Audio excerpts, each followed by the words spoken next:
They'll run high, and he will push his way forward down to about the 3-yard line. Only a yard on the pickup there, 2nd and goal.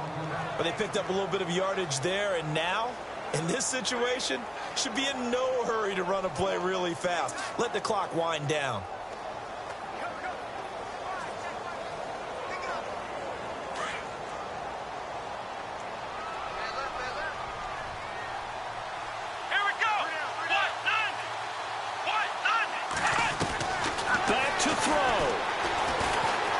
Dancing to his left, and he'll score. Touchdown, Browns. Tyrod Taylor, his 2nd touchdown of the afternoon. And the Browns have moved out in front here in the 4th quarter. Wow, I know it's a never-say-never situation, but to me, that looks like that's the one that's going to finish them off. The score that puts them in front here late, but now you got to rally your kick team, don't you, and say the last thing we need is a big return. And what happens is guys get overeager, get out of their lane because they're so excited they want to make the last tackle. You mess up, could come back at you a long way. All right, now a big 2-point conversion attempt still to come. Taylor to throw.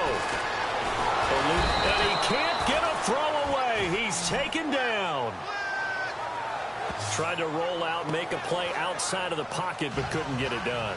When you don't have a lot of space for your receivers to operate, and down there it's really condensed when you're snapping the ball from the 2-yard line, rolling out, you extend a play, but you don't necessarily open up better avenues for people. And on that play, there's just nowhere to go with the ball, and you end up getting sacked.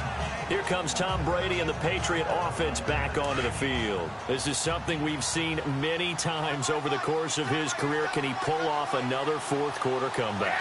And it's very strange, isn't it? Because when it's a player of this magnitude, even though the guys on defense have the lead and are sitting in the best spot, they're maybe the most nervous people in the stadium because they've seen this happen to too many people before, too many teams. They've got to find a way to shut him down. Here we go again for the grizzled vet. Now a desperation throw deep downfield. And they went for a big play through the air on 2nd down. Couldn't connect. Now it's 3rd. Tried to go for the big one there on 2nd down. Now they're likely down to their final 2 plays. And you know they've got to keep going for the big shot, right? So defensively, you play what they call top down.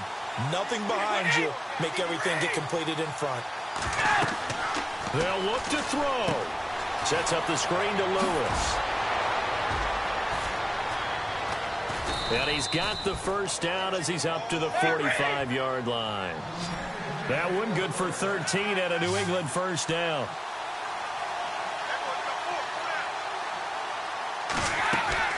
He's back to throw.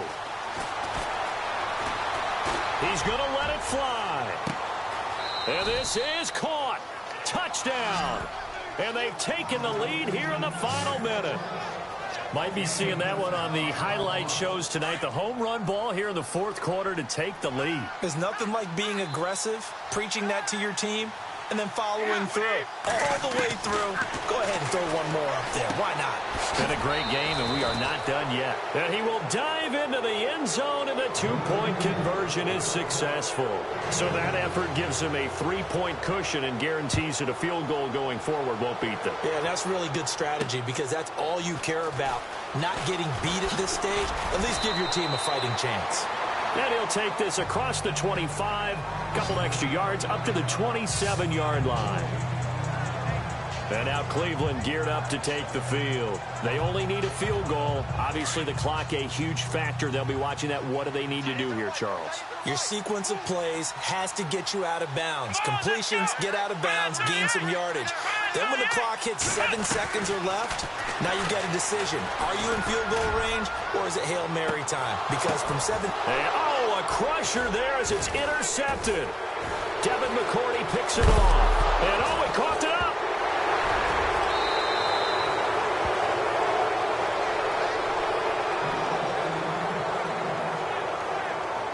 The psychology of the game never ceases to amaze me because you would think there would never be a fumble from what we hear from coaches all the time, right? And how much they practice not fumbling. Practice it, preach it, talk about it all the time. You would think no one would ever turn it over. Yet they are humans out there running around, and we just saw another one. Opportunistic by the defense. Buying time to his left. Finding room to the 20. Big yardage there for the Browns, 18. And now before this first down play, we're going to get a timeout here, as he'll stop it with 13 seconds left to play.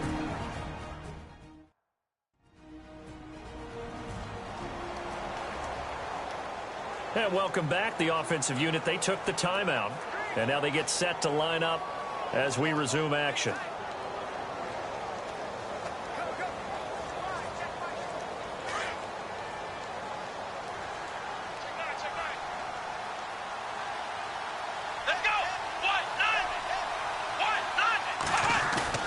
Back to throw. Rolling to his right. That's going to go as a loss of 2, and it'll be second down.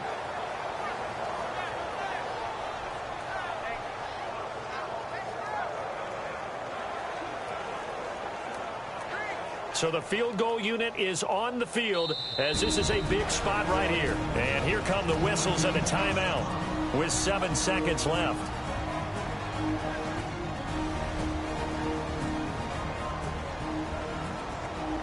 And now following that timeout, the defense back out onto the field.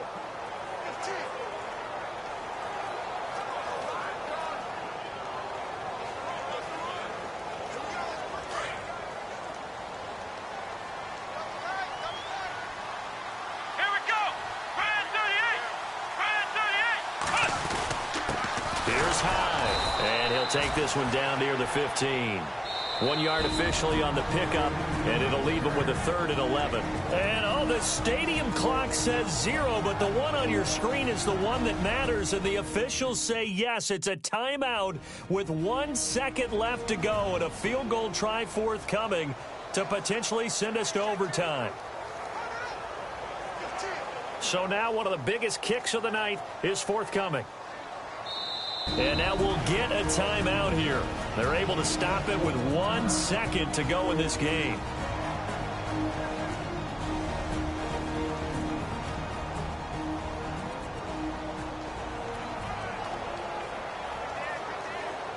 So here we go. Maybe the biggest kick of the game forthcoming.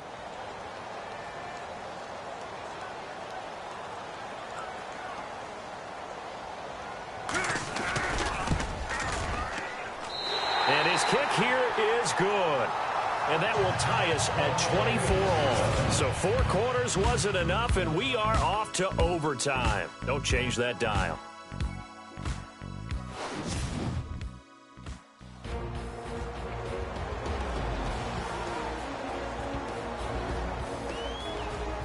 It's a little teaching moment here. Overtime rules. Remind us how this goes, partner.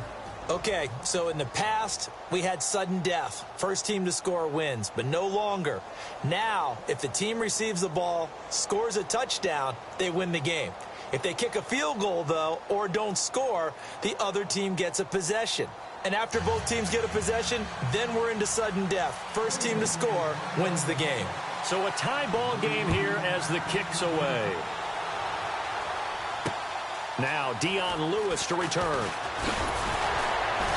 They'll bring it back to just about the 25. Call it the 24-yard line.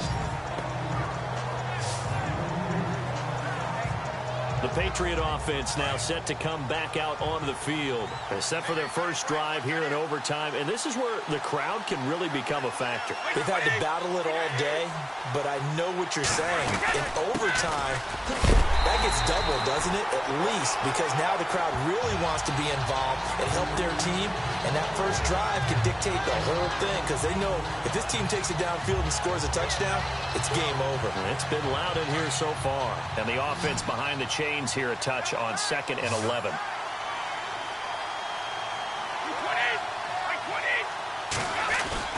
First throw of overtime for Brady. He's going to float this one deep right side. And both guys were there, but it falls incomplete. Brandon, it looked like he had his hands on it for a moment, but let's face it, that was going to be a tough catch all the way because of the presence of the defense right there as he was trying to haul it in. Yeah, nice job to force the incompletion. New England on third down. They've converted 3 times in 8 chances. This is 3rd and 11.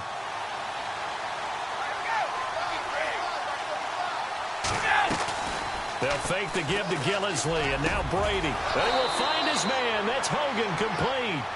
So the play goes for 19 yards, gives him a new set of downs. And something tells me the moment of overtime won't be too big for number 12, Tom Brady. Well, the best that have ever played have always taken big moments and treated them as little moments. Right? Each play is going to be kind of the same, but they know how to rise to the occasion as well. And let's face it, Tom Brady, I think he'll enjoy playing in overtime and trying to be the guy that leads his team to victory.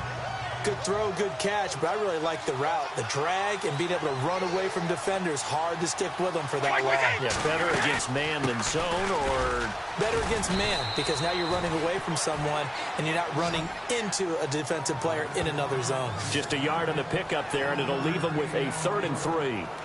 But when you go from 2nd and 4 to 3rd and 3, that just tells you who won that battle on the last play, huh? Yeah, first round went to the offense, second round the defense.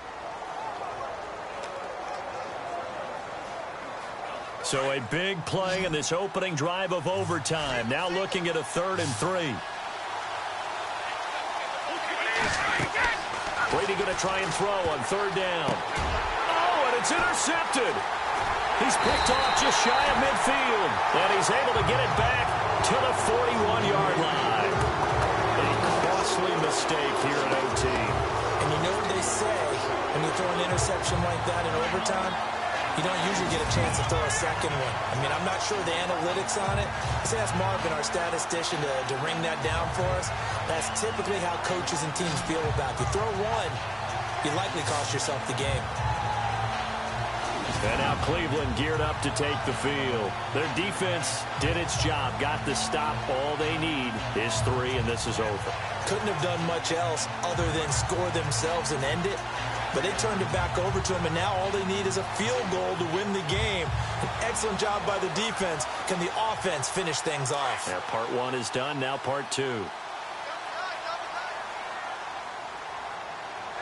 we go. Carry number 20 here for Hyde. And this time not quite to the 30. It'll be down at the 31-yard line. Give him 10 yards on the pickup, and it'll be 2nd and very short. Not an ideal spot to be on 1st down, but I love that the play caller did not immediately abandon the running game and say, okay, we've got to throw it in order to pick it up. Stayed with the run, was rewarded with a big-time pickup. Now they're in 2nd and manageable. They run it again with Hyde. Hyde, a 1st down and more. And he's into the end zone for the touchdown and the game winner in OT. A partner, a great game that we got to see and making it extra special. Not only did I get 4 quarters with you in this one, I got some overtime, a little whipped cream on top. Look at you, trying to make this whole thing palatable. I just want you to pay for my meal later. You really just wanted 4 quarters, what you wanted. But how much fun was that? We had that type of a game where we got us to overtime, and then we get the dramatic ending to finish things off as well. What a game. So that'll do it for us. For my partner, Charles Davis, and all the hard-working men and women on our crew, I'm Brandon Gaudin. You've been watching the NFL right here on EA Sports. It's a win for the Browns, and they're happy in the dog pound as we say so long from Cleveland.